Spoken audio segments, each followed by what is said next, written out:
اللہ اللہ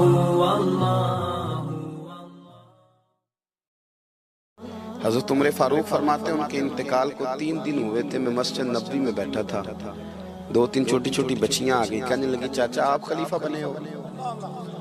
میں نے کہا پتر میں بناؤں؟ تو کہنے لگی چلیں پھر عصر کے بعد ابو بکر صدیق ہمارے گھر جاتے تھے۔ میں نے کہا پتر آپ کے گھر کیا ہے؟ کہنے لگی ابا فوت ہو گئے، بھائی کوئی نہیں، ہم نے نا بکریاں رکھی ہوئی، وہ روز عصر کے بعد آتے تھے، بکریوں کا دودھ دھو کے ہمیں دے جاتے تھے، کچھ پی لیتی تھی، کچھ بیچ کے گزارا کر لیتی تھی۔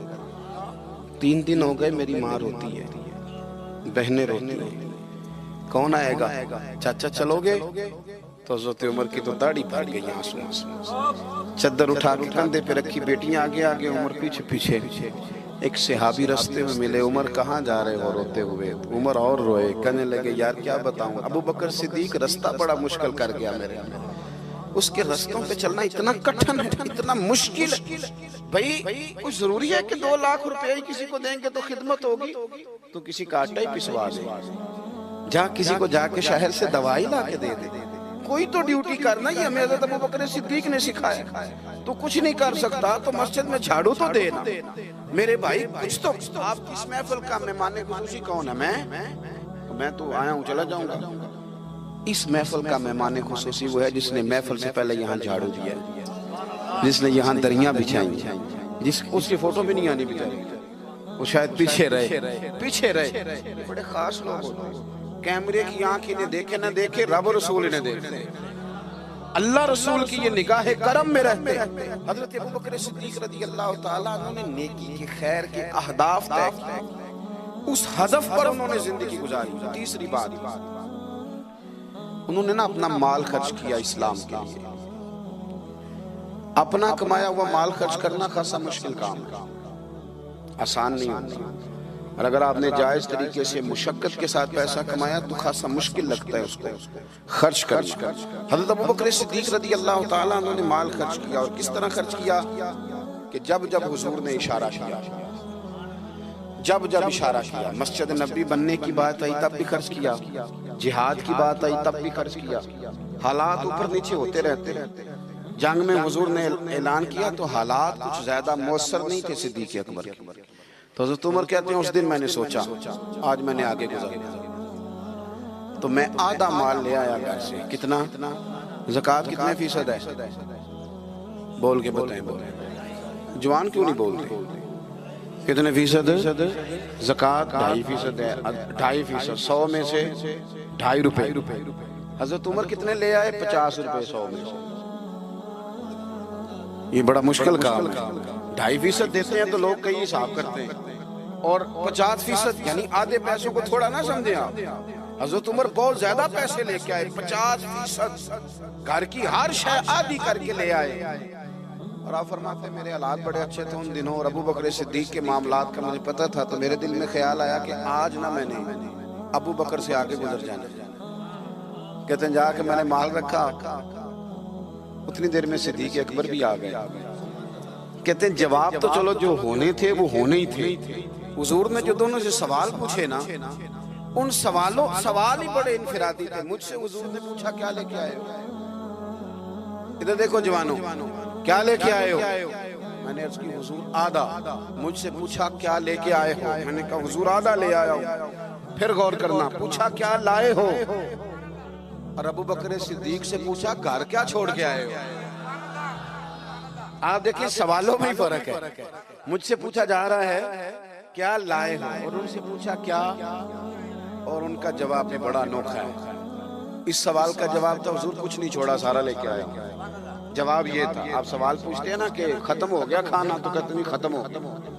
حضرت صدیق اکبر سے پوچھا کیا لائے ہو، کیا چھوڑ کے آئے ہو؟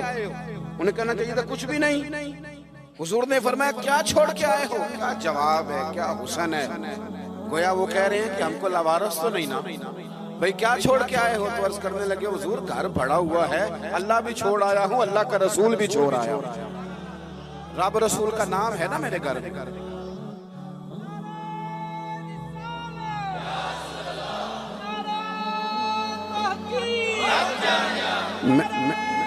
سنے فرماتے میں نا اللہ اور اس کے رسول، او بھائی ہمارے گھروں میں سارا کچھ ہے آج کل، اللہ رسول کا نام نہیں، معاذ اللہ۔ وہ کیا کہہ رہے تھے؟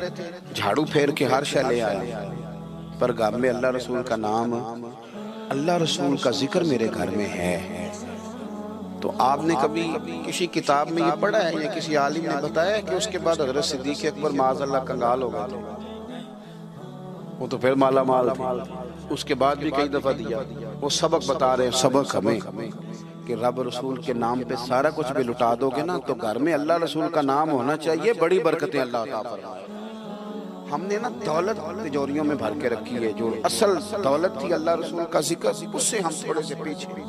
اب حدیث پاک سنیں، ہر بندہ حضرت صدیق اکبر کی عظمت بیان کرے گا اپنے علم کے مطابق، فہم کے مطابق، لیکن ان کی شان تک کون پہنچ سکتا ہے؟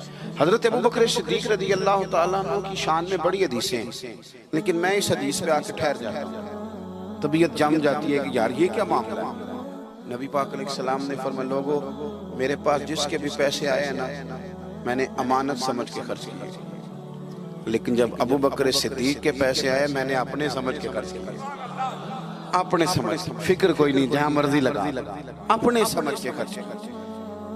آخری بات میں آپ کی خدمت میں عرض کر رہا ہوں، ایک تو پہلے صاحب سے عرض کیا کہ سچ سچ ہی ہوتا ہے، حق وہ حالات دیکھ کے نہیں بولنا، وہ ضمیر کی آواز سن کے بولنا۔ دوسری بات ہدف طے کریں نیکی کا، یہ کام میں نے کرنے، آپ ہدف طے کریں، اللہ مدد کرے۔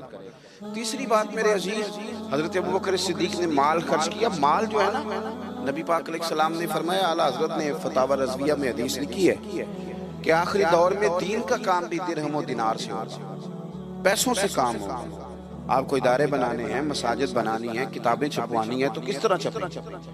اپنا مال اور ہم نے یہ ذمہ دے دیا امیروں کو کہ امیر خرچ کریں گے، حالانکہ ہم نے وہ حدیثیں نہیں پڑھی کہ ایک صحابی کلو کھجورے لے کے آ گئے اور مسجد نبوی میں مال کا ڈھیر لگا ہوا تھا، تو حضور نے فرمایا یہ کلو کھجورے نا سارے مال کے اوپر بکھیر دو، جتنا سب کو ثواب ملے گا اتنا اسے 1 کلو والے کو ملے گا۔ تو ہم نا وہ ذوق نہیں پیدا کر پا رہے کہ 10 روپے کی اللہ رسول کی نظر میں اخلاص والے 10 روپے کی بڑی قدر، ہم سوچتے ہیں کہ وہ نا سارا کچھ چودھری صاحب ہی آ کے کریں گے، حالانکہ برکت والا جو مال ہوتا ہے اس میں بڑی خیر ہوتی ہے۔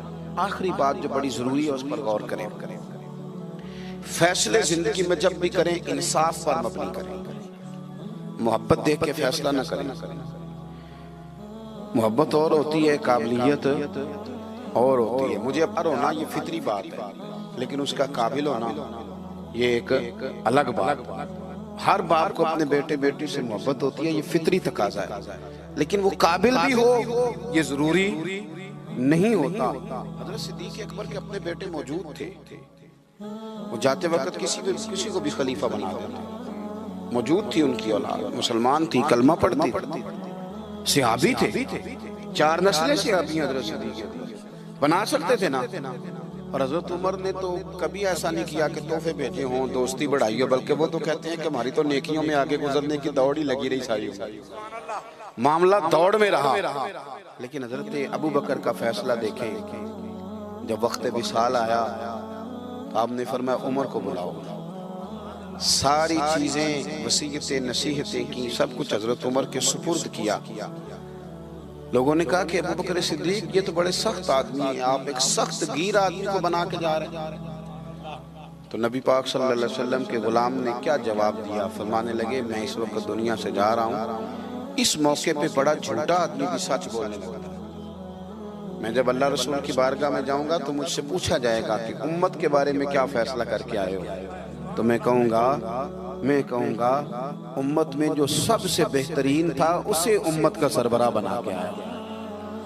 ہم لوگوں نے نا فیصلے میرٹ میں نہیں کیے کبھی، الیکشن ہو رہے ہیں، فلاں کام ہو رہا ہے، ووٹ کس کو دینا، کہتے ساری برادری ادھر ہے۔ اب برادری کو چھوڑیں، یہ بتائیں سچ کدھر ہے، حقیقت کدھر ہے؟ وہ کسی اور برادری کا بندہ الیکشن لڑ رہا ہے تو وہ بندہ اگر ٹھیک ہے تو ٹھیک ہے، پھر آپ برادری نہ دیکھیں، پھر تو شخص دیکھیں کہ وہ صحیح جا رہا ہے۔ حضرت عمر کے فیصلے ہمیشہ میرٹ ہے، حضرت ابوبکر کے فیصلے ہمیشہ میرٹ ہے، حضرت عثمان غنی، مولا علی شیر خدا، ان لوگوں کے فیصلے ہمیشہ حق کی بنیاد۔ حضرت عمر کو بنا کے گئے. میں نے دوستوں سے کہا تھا اس سال میں نے کہا تھا کہ حضرت عمر کے حالات پر زیادہ کتابیں ہیں, ان کے واقعات زیادہ ہیں, چونکہ انہیں وقت زیادہ ملا نا 10-11 سال. حضرت ابوبکر صدیق کو تو 2 سال ملے, لیکن ان کی خلافت کو مضبوط حضرت ابوبکر صدیق نے کیا. سارے فتنوں کا سر کچل کے خلافت سجا سوار کے حضرت عمر کو دی.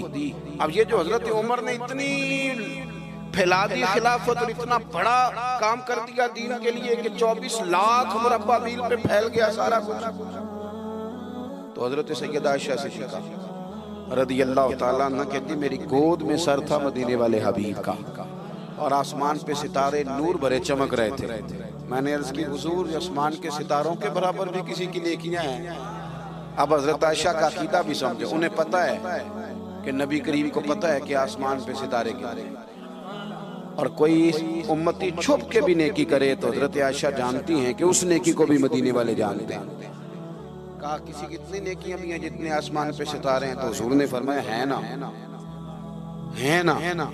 حضرت عائشہ بڑے تجسس میں تھی, خیال تھا شاید میرے والد کا نام لے. کس کی؟ تو حضور نے فرمایا فاروق اعظم. بیٹیوں کا باپ سے پیار تو کہتے میں نے فوراً عرض کی حضور میرے والد کا کیا حال ہے, ان کا بھی تو عالم بتائیں نا. تو نبی پاک نے فرمایا عائشہ عمر کی زندگی بھر کی نیکیاں ہوں تو ابوبکر کی ایک نیکی کا مقابلہ نہیں کرتی. اب بات کو سمجھے کہ کتنا مضبوط ہے وہ شخص, کتنا مضبوط ہے کہ حضرت فاروق اعظم رضی اللہ تعالیٰ عنہ کے خیر کے کاموں میں بھی درجہ جناب صدیق اکبر کا زیادہ ہے. ہدف طے کریں, مہربانی کریں زندگی کو ضائع نہ کریں. لمحات بڑے ضائع ہو گئے, اور ثابت کرنے کی بھی کوشش نہ کریں کہ ہم صحیح چل رہے ہیں. ہم چلتے رہیں, وقت خود بخود ثابت کر دے گا. وقت ثابت کر دیا کرتا ہے کہ جناب یوسف بے گناہ بھی ہیں اور سچے بھی ہیں, اور وقت ثابت کر دیا کرتا ہے کہ وہ مصر کے جیل خانے کے نہیں مصر کے تخت کے وارث ہیں. تو آپ کام کریں, کوشش کریں, دین کے لیے آگے بڑھیں. آپ لوگوں کی فلاح کے لیے, وطن کی فلاح کے لیے حضرت صدیق اکبر رضی اللہ تعالیٰ عنہ نے ہمیں کہا کہ ڈھونڈ کے نیکی کرو, جو تم سے ممکن ہو سکے وہ خیر کا کام کرو. دعا کرتا ہوں جو میں نے کہا ہے اللہ اسے قبول فرمائے. آپ لوگ بیٹھے جی, کس نے اٹھایا؟ تشریف رکھیے. اور جہاں ہم گفتگو کے دوران بھول گئے اللہ ہمیں معاف کرے.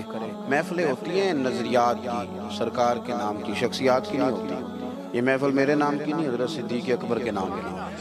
تو میں نے جیسے عرض کیا کہ مسافر ہیں, اور اگر آپ نے ابھی تک ہمارا چینل سبسکرائب نہیں کیا تو فوراً سبسکرائب کیجئے, ساتھ ہی بیل آئیکن پر کلک کریں تاکہ مزید آنے والی ویڈیو ہیں وہ آپ کو وقت پر ملتی رہیں.